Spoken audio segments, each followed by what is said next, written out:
आणि आता एक मोठी बातमी आहे पुण्याहून। VSR कंपनीचे मालक VK सिंग हे CID चौकशीत उडवाउडवीची उत्तर देत असल्याची माहिती सूत्रांनी दिली आहे। VK सिंग हे अधिकाऱ्यांना सहकार्य करत नसल्याचं समजतंय। CIDनं अजित पवार विमान अपघात प्रकरणी विचारलेल्या प्रश्नांची उत्तर देताना VK सिंग हे टाळाटाळ करत असल्याचं सूत्रांचं म्हणणं आहे। VSR कंपनीच्या मालकांची आज चौकशी सुरू आहे।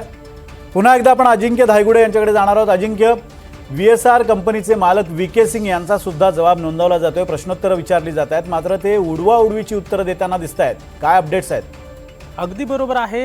गेल्या 5.5 तासांपेक्षा अधिक काळाहून VK सिंग असतील किंवा इतर कर्मचारी जे VSR कंपनीच्या संबंधित कर्मचारी आहेत त्यांची चौकशी सुरू आहे आणि CID कडून छोट्या छोट्या गोष्टींचा तपास केला जातोय। उपमुख्यमंत्री अजित पवार यांचा अपघात आहे की घातपात आहे याचा सगळा तपास सुरू आहे, त्यामुळे छोट्या छोट्या गोष्टींची माहिती जी आहे ती या कंपनीच्या मालकांकडून घेण्याचा आणि कर्मचाऱ्यांकडून घेण्याचा CID जी आहे ती प्रयत्न करते। मात्र आता आपल्याला CID तील जे आपले सूत्र आहेत त्यांच्याकडून समजते की जो हा VK सिंग जो मालक आहे त्याच्याकडून प्रश्नांना थेट उत्तर देण्यास टाळाटाळ केली जाते किंवा उडवाउडवीची उत्तरं दिली जाते। जे CIDला जे हवा आहे त्या प्रश्नांची उत्तरं न देता वेगळीच माहिती दिली जाते आणि CIDचं कुठेतरी दिशाभूल करण्याचा प्रयत्न जो आहे तो हा VK सिंग करत असल्याचं आता CIDच्या सूत्रांकडून कळतं। त्यामुळे ही जी चौकशी आहे ती लांबच सुरू चाललेली आहे। खरं तर यापूर्वीच प्रश्नावली दिली होती, कागदपत्र घेऊन चौकशीसाठी हजर राहा अशा प्रकारचं CID कडून सांगितलं गेलं होतं। मात्र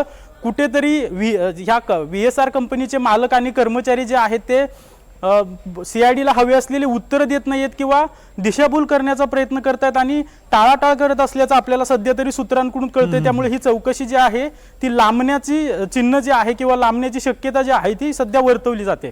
धन्यवाद अजिंक्य, दिलेल्या अपडेट्स बद्दल। आपण बघतोय VK सिंग हे उडवाउडवीची उत्तरं देत आहेत, त्यामुळे चौकशी लांबण्याची शक्यता व्यक्त केली जाते।